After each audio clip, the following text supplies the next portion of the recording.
મુખ્યમંત્રી સહિત સમગ્ર મંત્રીમંડળ કાલે જશે ભગવાન રામલલાના દર્શને। વિધાનસભા અધ્યક્ષ અને ભાજપ પક્ષના દંડક તથા ઉપદંડક પણ જશે અયોધ્યા। સવારે 9:45 વાગે ભરશે ઉડાન।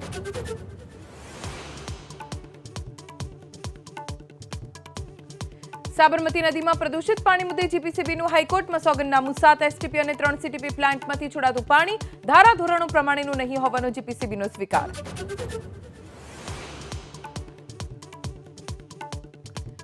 રાજ્યમાં 2 દિવસ કમોસમી વરસાદની આગાહી। થંડરસ્ટોર્મ એક્ટિવિટીના કારણે 30 થી 40 કિલોમીટરની ઝડપે પવન ફૂંકાવાનું અનુમાન। આજે કેટલાક જિલ્લામાં હળવા વરસાદની આગાહી।